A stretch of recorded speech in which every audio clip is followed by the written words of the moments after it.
across Texas, the issue is the 2024 General Election Special.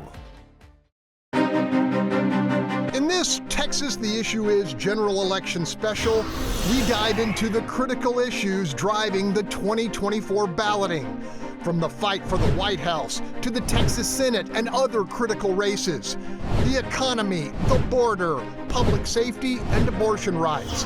These are the issues driving voters to the polls. Your Texas Trio is here to break down the high stakes and what it all means for the future of the Lone Star State. I'm Greg Krugen in Houston. I'm Stephen Dial in Dallas. And I'm Rudy Koski in Austin. And this is Texas. The issue is the election special. In the nearly 250 years since the founding of the United States, there have been some bitter presidential elections. Adams, Jefferson, Bush, Gore. There are a couple that come to mind for me. I spoke to Texas Senator John Cornyn, who is not on the ballot this time around, on how he views this latest White House fistfight and his concerns about what's next. We've seen open borders, which have been a humanitarian and public safety disaster. We've seen 40-year high inflation, and which is particularly hard on seniors and people on fixed incomes. And we've seen that our adversaries no longer fear us, and our friends no longer trust us. And it's a very dangerous situation. So couldn't be more at stake in this election, and I'd encourage everybody to get out and cast their ballot. Senator, it's not your first rodeo, not my first rodeo on a big high-stakes presidential race, but this one is different. We've had a situation where we've had 2 assassination attempts on a nominee. We've had a nominee or an assumed nominee get kicked to the curb, and a new nominee come in without any primary votes. What's your assessment of what we're feeling right now and seeing right now? Well, Rudy, I'm a student of history, and no matter how challenging it feels right now, we've been through a lot more, and America and Texas will persevere. And when the president won his first election, there were individuals here in Austin and other locations that went to the streets, blocked roads, shouted, "This is not my president." Are you worried that that kind of negative rhetoric could follow again if the president wins? Well, I think it's a responsibility of all elected leaders to, after the election's over, after the election contests are decided, the courts have spoken, to say the outcome of the election, the people's choice needs to be respected. We're not enemies with our political opponents. We're all Texans and we're Americans, and we want our country to be successful. We may have a choice of different policies or different candidates, but to me the most important thing is after the election's over, after all the lawsuits are decided, that we come together and work together for the betterment of our state and of our nation. Your hat's still in the ring for leader? Yes, sir.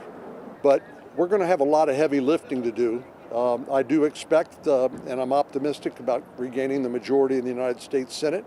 That'll provide a necessary check on Kamala Harris. Were she to win, not something I'm predicting. I'm doing everything I can to help us regain the majority in the Senate. As you know, this Senate map is probably the last one in a long time where we have a chance of picking up seats and getting in the majority. But if we're successful, as I believe we will be, then we'll be playing defense in 26 and 28. So it's really important we regain the majority this election while we can.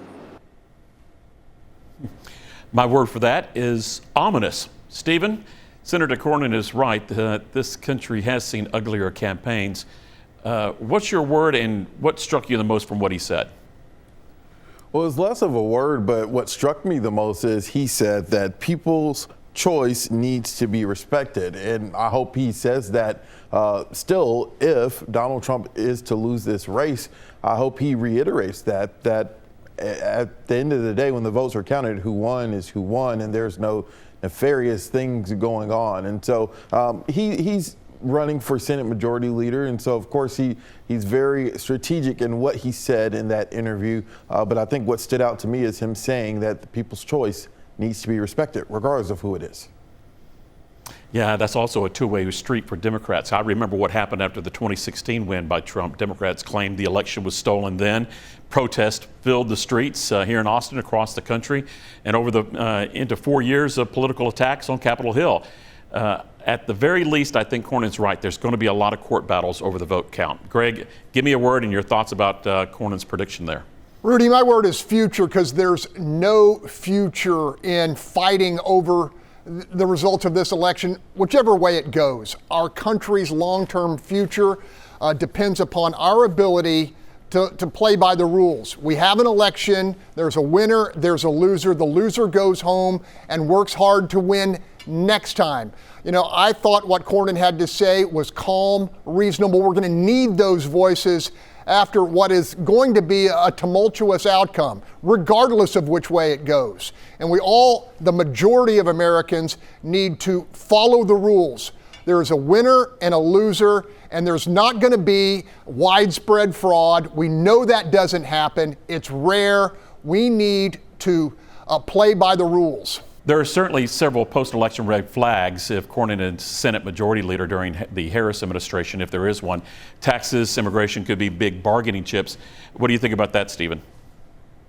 Yeah, I honestly think I might be in the minority in this. Let's say if Kamala Harris wins, let's say John Cornyn becomes Senate Majority Leader, I think a section of Republicans will then not necessarily turn their back on Donald Trump, but turn the page, and Congress will get back to doing some things that Congress used to do. I think there may be a bipartisan bill. I don't know if Republicans will give Kamala Harris the feather in the cap with the border, but it may be something else. Greg, what do you think? Yeah, I agree with my friend Bill King, who we're going to hear from later. Divided government is not always a bad thing. If Republicans take control of the Senate, that's a firewall, and we could actually get back to this country a time when compromise wasn't a dirty word, and we can get some good things done, starting with immigration reform. Yeah, compromise, not a dirty word. All right, let's move on. Now let's move on from the thoughts of Texas senior senator to the ongoing battle to serve alongside him as the Lone Star State's junior senator. For the past year, two-term incumbent Ted Cruz has waged pretty much all-out political warfare against Democratic challenger Colin Allred in a bid to keep his seat. I spoke one-on-one with the two-term Republican who delivered a closing argument for re-election. What makes you believe Democrats want to grant immediate amnesty and voting rights to what could be 20 million illegal immigrants? Yeah, because they've been explicit that that's what they want. Chuck Schumer right now has 49 votes to end the filibuster. The filibuster is the requirement that you need 60 votes to take up major legislation. Colin Allred has promised to be the 50th vote, the final vote he needs. They would add D.C. and Puerto Rico as two new states. They would do that because they believe that would give them 4 new Democrat senators, and they would do that so Democrats would never again lose the Senate. They would grant immediate voting rights to every illegal alien in the country. There's 20 to 30 million nationally. Texas alone has 2 to 3 million. Greg, if they did that, Texas would immediately turn blue. Texas would become California, and it would be instantaneous. Here's what I hope. I hope we have a phenomenal election. I hope we have an election where Donald Trump is reelected, we win a Republican Senate and a Republican House. And if that happens, I got to tell you, the upside is huge. If we have that kind of election, we will secure the border. And by the way, it won't take 6 months or a year. We'll do it in January and February. I can be confident about that because last time Trump was president, I worked hand in hand with him and we achieved historic success. We achieved the lowest rate of illegal immigration. So if we win, we'll see tax cuts, we'll see the border secure, we'll see an end to the regulatory assault on small businesses and oil and gas and jobs in Texas. A majority of Texans also support exceptions to the abortion ban when it comes to rape and incest. Right. I know you've been asked this before. Yeah. I'm asking you again, is there a reason you haven't taken a position on this? Well, I have taken a position on it. What I've said is that I agree with the Supreme Court. The decision of what the appropriate rules are in Texas should be made by the state legislature in Austin and should be made by the governor. And nobody should be surprised that Texas answers that differently than California does. Is the rules on abortion in Texas are made in the state legislature in Austin. I'm not in the state legislature. The law is signed by the governor. I'm not the governor. By the way, neither is he. Neither of us get a vote on this. We also asked the senator to clear the air on the persistent issue of his brief evacuation to Cancun during the 2021 winter storm, referenced multiple times by Allred in the debate. He went to Cancun. Is there anything you want to say about that you wanted to say then, but your discipline kept you from? Yes, it is true that day I was acting as a dad in addition to being a senator, and I took my children somewhere where they could be warm, and then I spent one day there and turned around and came back to Texas. I'll tell you what, Greg, I am more than happy to put my record for 12 years of fighting for Texans and delivering for Texans side by side with Colin Allred's record. In Texas, we have low taxes, low regulations, small businesses do great, and we have lots of jobs. I think this race is all about keeping Texas, Texas.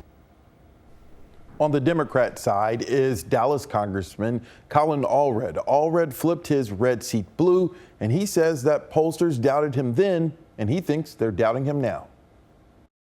He's responsible for this abortion ban that we have here in Texas, and that's what he doesn't want to talk about. So he's trying to distract folks. But I think Texans are smarter than that, and I think they know what he's doing. Do you think your message is resonating with Texas voters? Well, I think so. And I think what Texans are seeing is that Ted Cruz is too small for our state. I think folks saw that at the debate. His vision for our state is too small. He's somebody who is mostly interested in himself. That's how you go to Cancun when folks need you most. What kind of man does? One of the University of Houston polls, I looked at the top priority issues for Texas voters. Transgender athletes is not in the top 10, I don't believe, but that's all the ads that voters are seeing and hearing. Do you think that could hurt you, them having that negative image of you, whether it's true or not? Well, I don't think you have to be a former NFL linebacker to recognize a Hail Mary, which is, as I said at the debate, this is just an attempt by Ted Cruz to distract from the fact that for 12 years, he's done nothing. In fact, he's done worse than nothing. He's prevented things from happening. If you think that we should secure the border, well, I did. I tried to pass a bill for $20 billion to do that. Ted Cruz said no. He's somebody who has taken down every effort that we make to try and fix our broken immigration system. Do you think the polls are taking it into account, the people who are showing up to vote in these long lines? What I know is that when I ran for Congress in 2018, I don't think there was ever a single poll that showed me leading against Pete Sessions, and I beat him by nearly 7 points. So to me, the most important poll is going to be on Election Day when they start announcing the vote totals. What's the headline on Texas newspapers November 6th? Ted Cruz goes down, and I think it's going to be something that won't be a win for me or for a party. I think it'll be a win for our state, because we don't have to have a senator who abandons us when we need him most. We can have one who wants to go to work for you every single day. There will be a changing of the guard as some longtime Republicans retire from congressional office, but will their departure mean a change of party rule? Your Texas Trio breaks it down.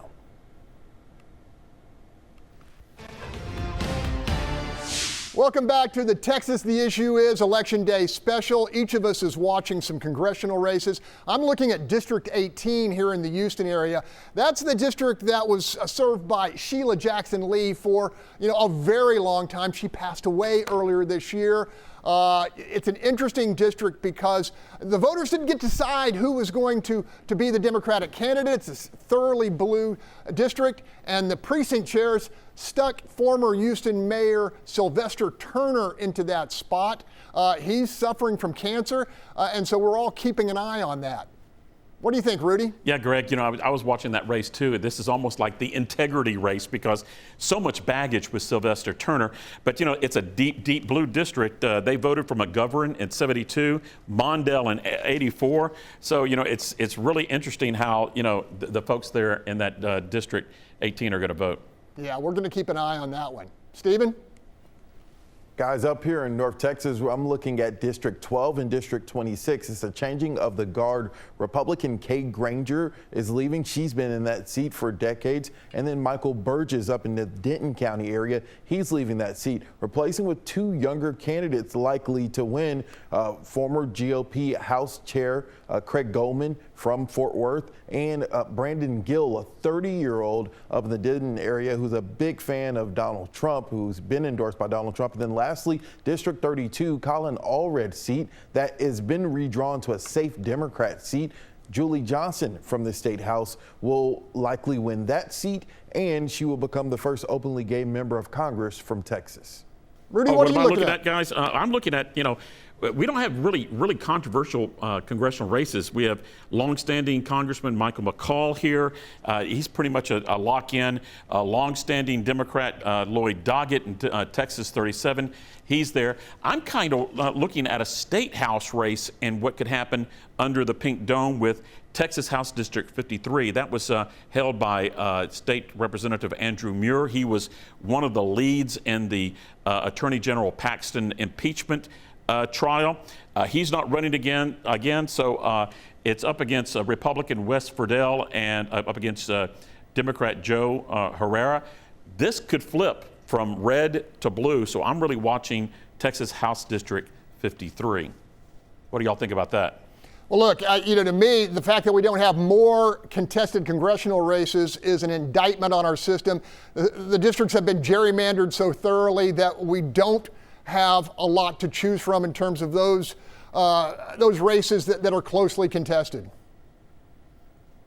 Yeah, they're pretty locked in, but those district races, congressional district races in Dallas, long-standing seats there. It's going to be interesting, Stephen, to see how those really play out, right?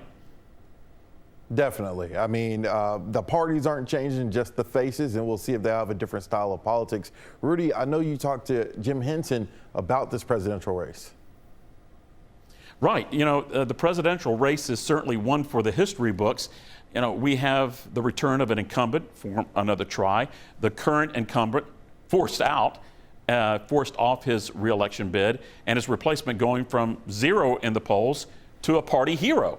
I spoke to James Henson with the UT's Texas Politics Project about the amazing turnaround by Vice President Harris. If we looked back at the history of Kamala Harris's attempt to run for president in 2016, her reception by Democratic voters, at least per polling, I think there was very little suggestion going in that you would be going into the fall looking at a very close presidential election race, essentially tied with Kamala Harris at the top of the ticket. Does that surprise you? And explain to me, how does that happen? What we have to do when we think about the big shift is see that there was a lot of skepticism among Democrats of Joe Biden's candidacy that wasn't enough, didn't reach enough of a critical mass to have him replaced or to fuel a significant primary challenge. But as soon as he had the historically poor and doubt enhancing debate performance, it opened up a huge amount of demand for a replacement. And I think the appetite was so strong to not have Biden run against Trump and lose that Kamala Harris became a plausible replacement, and that enthusiasm changed her numbers. Is this as simple then as Harris being able to flip the narrative of who the old man is? Because Trump was painting Biden as an invalid, and now she's the younger candidate and he's the older guy. Is it that simple? It's probably not quite that simple because views of Trump have not changed, and not that many voters have switched from the Democratic to the Republican side. I think much of the increase or the improvement in polling for the Democratic ticket that we saw after the replacement was not people saying, oh, now I've got a better alternative. It was Democrats and some undecided, but probably anti-Trump voters who saw Harris as a more reasonable vehicle for their desire to vote for somebody other than Donald Trump. Sure, she is better able to take advantage of the age argument and the health argument than Joe Biden was. I think that's not at the core of it. most polls have always been consistent, seeming in regards to inflation, the economy, border as being the big issues. Do you find it interesting that Trump leads on those key issues of inflation and the border and the economy, and yet overall he's trailing Harris in so many of the polls? It's a little surprising that Trump has not opened up a lead. The problem is Trump himself, is that Trump is not talking about those things exclusively. You've got a candidate who seems to be experiencing, problems exploiting what should be a natural advantage in this environment. And so you've got a very close race in what, in which otherwise he should be enjoying some significant advantages. As we move into this final week, what are you going to be watching for? Well, I'll be watching what everyone else is watching. We'll be watching, how things shape up in the swing states. And I think right now, if you want a very specific thing, what does North Carolina look like? North Carolina is one of those swing states. They've undergone a major disaster that's had a very long recovery time. We would be watching anyway, but that the terrain has really shifted because of the impact of the natural disaster and the hurricane there. Yeah, joining us to discuss the two races at the top of the Texas ticket, Bill King, columnist for Real Clear Politics and a fellow at Rice University's Baker Institute. Bill, I guess it's pretty much a foregone conclusion that Texas is a lock for Donald Trump. How do you see the presidential race unfolding in the 7 tightly contested swing states? Well, I agree with the professor. It all comes down to those 7 swing states, which are Nevada, Arizona, Georgia, North Carolina, Pennsylvania, and then Michigan and Wisconsin. And right now, the polling in all 7 of those states is within the margin of error. So any one of those states could go either direction. Right now, she has a slight advantage in Wisconsin and Minnesota, or Wisconsin and Michigan. He has an advantage in the southern states, and it all comes down to Pennsylvania at the end of the day. And it increasingly looks like that's what it's going to be. Probably whoever wins Pennsylvania is going to win the presidency. All right, Bill, for much of this year, Ted Cruz's support has been softer than Trump's here in Texas, and Democrat Colin Allred has run a well-funded campaign focused heavily on abortion rights. What do you see unfolding here in Texas? Well, you're right. All during this season, he's been underperforming Trump. Interestingly, the University of Texas just released a poll, I think this morning, that showed he was actually outperforming Trump by a few percentage points. Look, in the early vote that we're looking at coming in, Republicans have about a 10 to 15 point advantage over Democrats. You've got a lot of people that are in the unaffiliated category who have not voted in a primary here, but those people typically tend to break about 50-50. So it does not certainly look like there's a blue wave cresting in Texas this year. I will say that what we were really looking for in the Texas was there going to be a big turnout in young voters and in women voters over the abortion issue, because Texas has one of the strictest abortion laws. That doesn't seem to be happening as of this morning. I think under 30 voters was only 10% of the vote. Bill, you wrote a pretty well-received column recently about your son, who you said was actually sick to his stomach, having to choose between 2 presidential candidates that he neither liked nor trusted. Now, what kind of reaction are you getting from your readers? Yeah, it was interesting. I get quite a bit of mail back from when I do one of these, and it was interesting. About 25% of the people told me that they didn't understand how my son could not see that Donald Trump was the obvious choice. About 25% of the people said they did not understand how my son could not see that Kamala Harris was the obvious choice. About half the people said, we're sick to our stomachs just like your son is. I think that's where the American people are right now. You've taken a pretty deep dive into the early voting numbers. Are there any facts that are telling that we should know about? I think in the swing states, it's sort of interesting to me. The early vote numbers look a little better for Harris than the polling does. Now, that's always dangerous to make too much of that, because all these states vote in a little different ways. And historically, though, Republicans have done better in early vote, and the Democrats had to catch up on Election Day. But that world has been turned upside down since President Trump has been talking down early voting and mail-in balloting. So it's kind of like Republicans now have to catch up on Election Day. And like in Pennsylvania, for example, this morning, I think they were down 300,000 or 400,000 votes. So there's some room to be made up there. But I suspect all these will end up being very, very close. Bill, in my conversation with James Henson, he brought up the Carolinas and the storms that rolled out of the Gulf through Florida up into the southeastern part of the United States. And, you know, he thinks that there could be some chaos coming out of the Carolinas. The weather's kind of evened out a little bit. A lot of work has been done. But it really gets to the point of, can the voters get to the polling locations? So do you think that there's going to be some chaos in the Carolinas? So in polling today, the real question is, what's the turnout going to be? And so you're always looking for something that's going to affect the turnout. Is it raining on Election Day? Is it cold on Election Day or whatever? And so we have this dynamic in North Carolina that's pretty hard to calculate. And that is, we've got all this disruption in these areas that were affected by the storm. And then you've got the issues about how well did the federal government respond to it? Were people mad about that? Were they okay with it? I don't think there's any way we can predict what that is. But again, North Carolina is one of those states that the polling shows, you know, it's just a 1.5 difference between the two. And when you're talking about that kind of potential disruption, that could easily wipe out a 1.5 either way. Bill, as the younger person on this 4-box, no shade to anyone in the 4-box, I'm definitely not Gen Z, but do you think young voters are being polled in these polls that we have been relying on? Do you think it's a matter of we have to see it to believe it, or are they actually in these numbers that we're looking at? So this is something I've talked about and written about for years.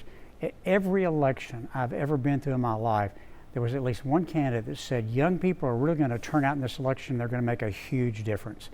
It has almost never happened. Arguably Obama did a little bit, Beto O'Rourke to a less degree.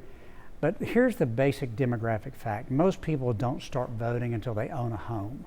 That's when you start worrying about your property taxes and the school your kids are going to. Until people buy a home, they typically don't vote very much. And they're actually underperforming so far in the early vote here in Texas.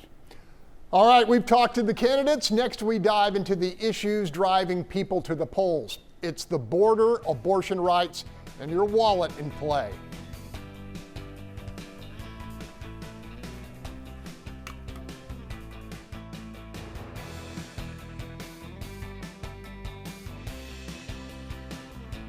Now across Texas, the issue is the 2024 General Election Special. Welcome back to the Texas Issue is General Election Special, and it's now time to really jump into the issues on voters' minds. Yeah, Greg, why don't you tee us off with the topic most Texans rank as one of their top concerns, and that's the border. Yeah, that's right, Rudy. For many here in the Lone Star State, there has been no issue more troubling than the collapse of border security and the massive influx of unvetted, undocumented immigrants. For candidates seeking election, fixing what's broken has been a core issue from the White House to the courthouse. 10 million, 12 million, maybe even 15. Nobody really knows for sure how many undocumented immigrants have crossed into America illegally during Joe Biden's 47 months in office. For voters both here and across the country, what's happened and what's yet to happen on our southern border is a critical concern. In the Lone Star State, Senate candidates have responded with the blame game. Where's the Cruz bill? Where's the Cruz bill over the more than decade plus that he's been in the United States Senate? Why has he not been a part of the efforts to secure the border? Colin Allred has voted against our border wall. Not once, not twice, 3 separate times. To bust through the noise, Texas The Issue Is turned to a trio of citizen analysts, all deeply committed to fairness and improving public safety. Look, immigration is not a bad thing.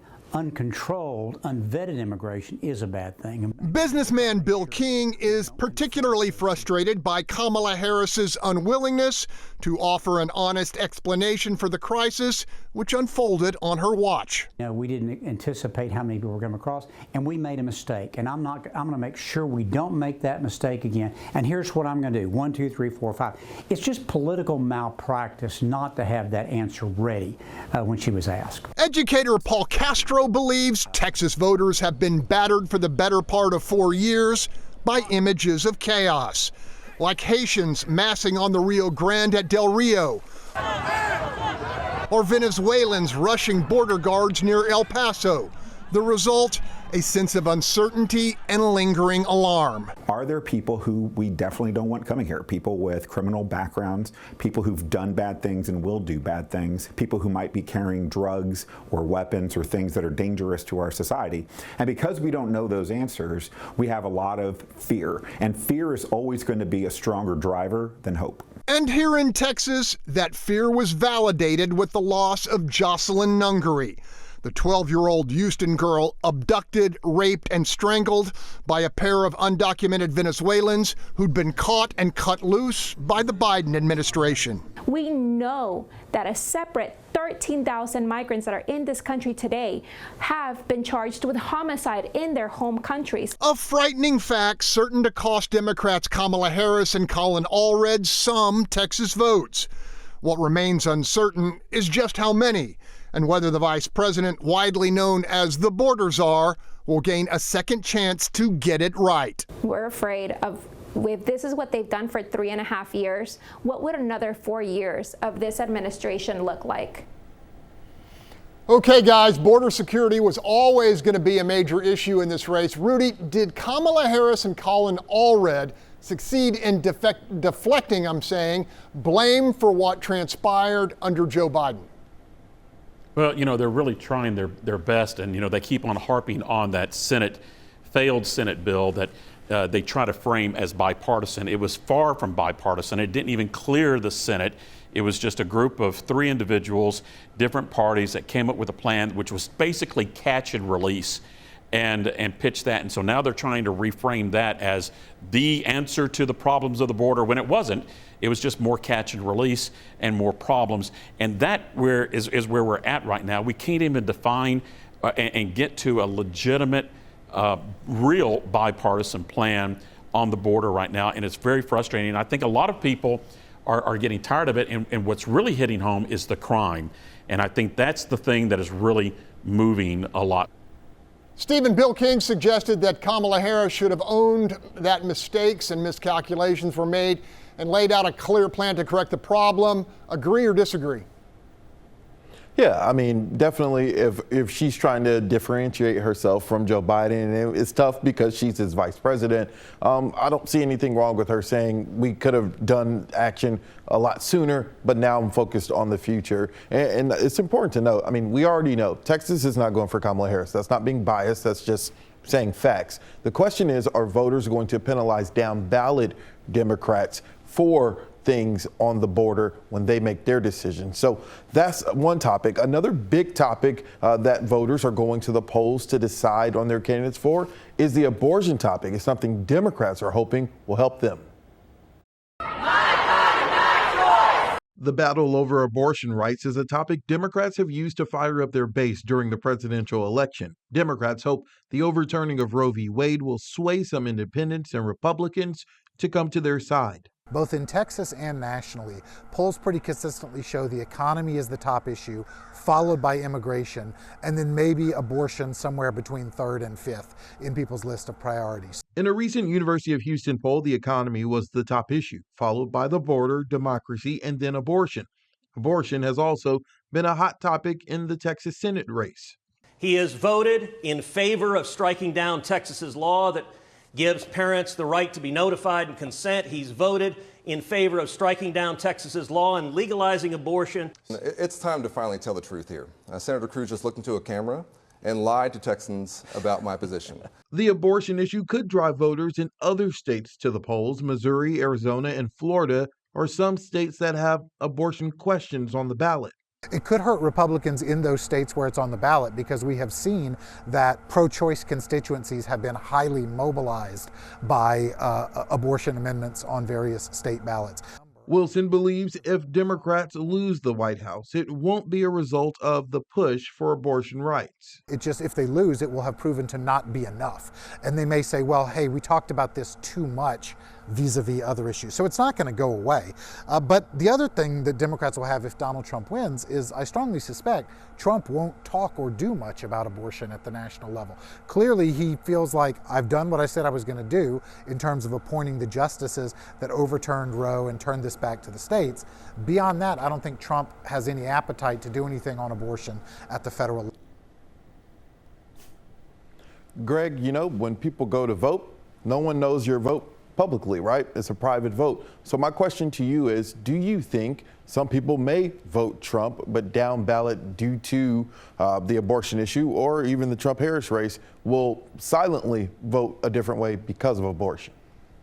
Gosh, Stephen, I think, I really think that people are pretty polarized on this, and they've already picked a side. I dug up a fact that I want to share with you guys. Last year, we had 1 million abortions in the United States, the most since 2012. And the number has actually risen since Roe was overturned. I mean, look, the fact is that abortion is available in this country, even in the states where it's supposedly banned. And maybe that's having an impact on who's showing up at the polls. The folks who are really strong on this issue, one way or the other, have always been that way. And I don't know if it's bringing a whole lot of new voters to the polls that normally didn't vote. Rudy, what do you think? Yeah, I think Greg raises a good point. My question in all that is that we all know where everybody stands in regards to the abortion issue. It is very polarizing, and people are pretty much set. Except for the independents and moderates in that area. And that's the big question for me. Where are they going to go? Will that one issue sway them in regards to how they're going to vote in the ballot box? Or is it going to be the economy? Is it going to be the border? And oh, no, I'm going to do the abortion thing. So it's going to be really interesting, Stephen, to see how that's going to play out.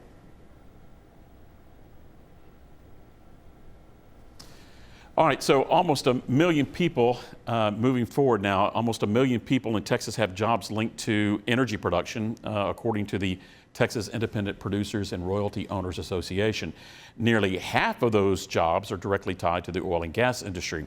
It is a big issue in Texas and a big issue in Pennsylvania, which is the nation's second largest natural gas producer after Texas. Who would have thought? Now, and it's also a reason why the Keystone State is also a swing state. Brian Smith with St. Edward's University spoke to me about this hot issue and how it could be running cold and if it's still an election day factor. Not as much as we thought it was going to be. We knew Donald Trump's position coming in. It hasn't changed.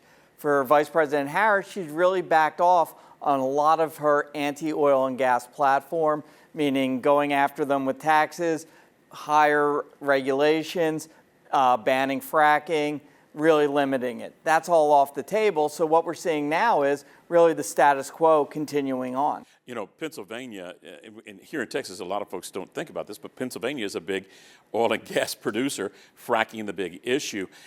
Does her position change? Does that stick, or do you think voters are going to be seeing through this?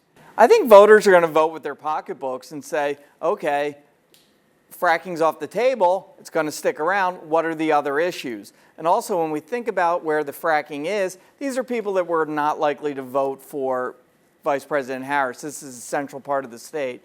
So not as big of an issue. When we think about Texas though, Texas is still going to be able to produce the oil and natural gas that keeps our lights on for real and also our budget balanced. Prices are going down, so who does this really benefit? Well, it doesn't actually benefit anybody. It certainly doesn't hurt Vice President Harris. If gas prices were very high, the incumbent party would get the blame. So if it's not a gas pump issue, if it's not an employment issue for voters, is it a foreign policy issue? It is still a bit of a foreign policy issue because the United States doesn't want to be dependent on other nations, especially given where the oil is. Very unstable regions.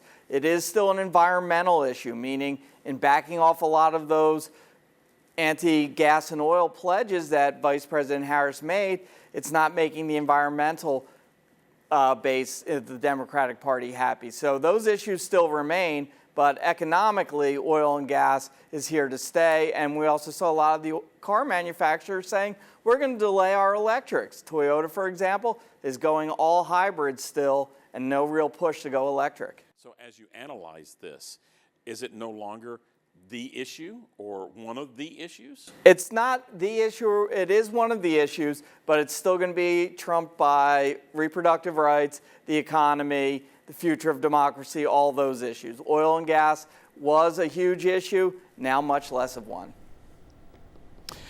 Well, people are now paying less at the pump, although the average price under the Biden administration remains higher than during the Trump years. Stephen, is the pinch at the pump still an issue for voters up in the Metroplex? I don't think people will make their decision based on gas prices. The economy, yes, and I know it's tied together, but I agree with Mark. I agree with him and some people making their decision with their wallet, but the biggest things are the border, abortion. Economy is tied to it, but when it comes to oil and gas specifically, I don't think that's a leading topic right now. You know, it's estimated nearly 6% of the jobs in the United States directly tied to oil and gas. Texas has a big part of that voting block. Greg, when you crunch the numbers, is oil and gas more likely to make a difference in the Senate race rather than the presidential race? I think it will make a bigger impact in the Senate race. And Rudy, I knew we were going to talk about this topic. I have one thing to say. Democrats are asking Texas to leave a full $1 trillion of legacy wealth in the ground where it is. Fellas, that just goes against human nature. What do you think Texans are going to say? With that, let's take a break. When we come back, the Texas Trio will take a look at the promises of tax breaks, tax cuts, and more benefits.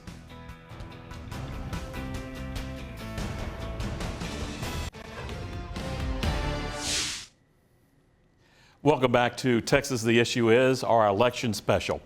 Taxes and benefits, big topics in this election cycle. Promises and pledges have been made in the presidential races, as well as in the big Senate battle between Cruz and Allred. I spoke to political analyst Brian Smith from St. Edward's University about how these issues are playing out in the campaigns. These are promises made in the last month of a campaign. So what you're trying to do is grab those few voters who really haven't made up their mind. And how do you do that? By promising something. Political version of let's make a deal. Hey, vote for me and I'll give you tax cuts on child care, tax cuts on buying a house. It really does seem to be a big giveaway right now for both candidates. Yeah, both parties are trying to get those votes. Vice President Harris started it. Now former President Trump has entered in. If you can't beat them, join them. And you make the promise, and if you can't fulfill it, then you blame Congress. And that's the big question. Promises, but it still has to go through Congress. I think voters are a lot more realistic than the candidates are giving them credit for. And I think both candidates realize that the bigger the promise, the harder the sell in Congress. As you look at this, Brian, which one is resonating more, the tax cut promises or the benefits? I don't think any of them are specifically resonating with anybody other than the people who are going to receive them. And this is one of the problems, that when you promise benefits that are very particularized, a lot of people don't care about them. And when we think about tax cuts, everybody loves them, and that's why both candidates are promising them. No doubt when the Biden-Harris administration started, inflation went through the roof. It is not growing as fast as it was. Who does this benefit? Does it help the Harris's campaign right now? Does it hurt Trump's? Or is the economy still the issue? The economy is always going to be one of the issues because the economy affects everybody. We all have an impact on the economy, and it all affects us at the end of the day with our pocketbook. With inflation, though, if inflation was continuing to go up, it would definitely hurt Vice President Harris. But right now, glass half empty, glass half full. In this political game show of let's make a deal, door number 3 is the deficit. Nobody wants to open up door number 3, and whoever wins in January, door number 3 is going to open up, and the deficit is a huge problem. The deficit is a huge problem, and it's a problem no one's talking about. Both parties have decided the deficit is so large it's not worth tackling because the costs of actually tackling it politically and economically would be so high. All these promises are not free. So does that factor in maybe in the off election period? This could be a midterm issue, meaning if one of the candidates really makes these promises and we see the deficit spiking and spiraling and having to actually cut programs or raise those tax cuts that they promise, then it could be a huge issue. Now, before the primary elections, there was no doubt the economy and the border fight both were the dominant issues. Greg, what are you hearing in Houston? Is the economy still driving people to the polls? Rudy, it's a mixed bag. The sense of things here is that we are neither in a boom nor a bust. That said, between inflation and the imposition of higher local taxes and utility costs, people are feeling squeezed, especially working class folks and those on fixed incomes. Bottom line, folks don't feel prosperous and spend a lot of time worrying about the other shoe dropping. Now, one telling fact, while home values here are up, commercial property values have plummeted post-pandemic. How that manifests on Election Day is hard to say. I can tell you rich or poor citizens in this part of Texas have little appetite for additional taxation. Harris teamed up with Mark Cuban, who told Stephen the economy is booming and her tax plan would not hurt the economy. Brian didn't think Harris's pledge for tax breaks and cuts will be a big driver. Stephen, what are you hearing there in Dallas? Yeah, and just like Greg said, and I think this is all over, it's a mixed bag, and we are so divided right now that people are going to go into the voting booth with the things that matter most to them. Some people it's abortion, some people it's the economy, and because we're a border state, of course, some people, a large chunk of people, the border is important. And so it's just a matter of which pot turned out the most, I think. Another top issue that voters have talked about that say that they care about, but it's not polling near the top 5, is public safety. I talked to Tarleton State University criminologist Alex Del Carmen about that. Voters are going to look at the feeling of safety more so than crime itself. When you ask voters what issues matter most in this election, a majority will tell you the economy or border. Others will say abortion rights or democracy. While it's not the top priority, many are also concerned about crime. Alex Del Carmen is a criminologist at Tarleton State University. Is crime trending up or is it trending down in Texas or nationwide? The truth is somewhere in the middle, right? So what we've seen over the past couple of years is that property crime is actually going down and violent crime is kind of remaining at a steady flow. Now, this year is not over yet, and we have yet to count another 2 months worth of crime. Another important factor is that we're now counting crime in a different way. And what I mean by that is that we're now counting every instance where crime is committed, whereas before we were not. So the trends are really subject to interpretation. Del Carmen says that's on a national level. In Texas, violent crime is a bit higher and property crime has declined a bit. Crime ranked at the bottom of the list when it comes to priorities in an October University of Houston poll. In a different poll done by the Texas Politics Project at the University of Texas, crime didn't even make the list of 8 priorities. Some of the crime concern in the Lone Star State is tied to illegal border crossings. Republicans have campaigned on American cities being more dangerous due to violent immigrants. I would love to see the data that they're citing because there is absolutely no substantive data that we can look at that can trace it one way or another. Now, having said that, we've seen in recent months in the Metroplex where you've had instances where undocumented individuals have been responsible for violent crime. And of course, those receive a great deal of national attention, a lot of local attention, and rightly so, right? We need to address that problem, which is really founded in illegal immigration in the United States.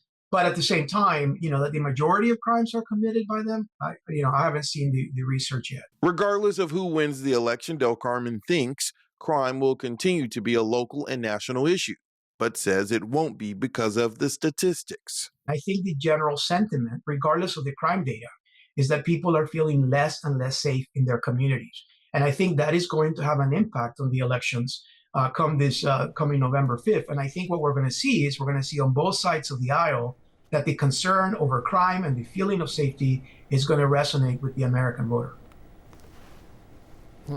Greg, I think a lot of people have talked about crime from the standpoint of the immigration issue. But when it comes to just everyday crime, do you think that's taking a backseat and will it become a big topic in the midterm? Yeah, it certainly has taken a back seat from where it was 2 years ago. There is still significant concern here in the Houston area about so-called Democratic reform judges who continually grant bond to repeat violent offenders. People are worried about that. We also had the very high-profile case of Jocelyn Nungary. She was the 12-year-old abducted by the two Venezuelans, cut loose by the Biden administration. She's become symbolic of a fear that's out there that many of the folks coming across are going to do bad things while they're here. So I do think that public safety is a big issue and remains so in my part of Texas. Rudy, do you think this will become more of a top priority topic when it comes to the midterms? Maybe not in this election? Yeah, I agree with Greg. I think what we're seeing right now is that it is percolating. It's the crime issue has been a local issue here in the Austin area for several months, more than a year actually, and it's really getting into the forefront of discussion. And it would be interesting to see how it plays out in our Travis County District Attorney's race and how that will play out with crime. But I do agree with both of you guys that this, since it's such a late blooming, larger issue that it's not picking up on the polls yet, but it's there. It may be an issue as people walk into the ballot box in November. I think it certainly will be an issue coming up in midterms. Okay, that's all the time we have to see this show or any of our past ones for Texas. The issue is just go to our station's YouTube channels. And keep the conversation going well past Election Day by reaching out to us on social media. We will be there with you through Inauguration Day and beyond. And always make sure to tell us what you think the issue is.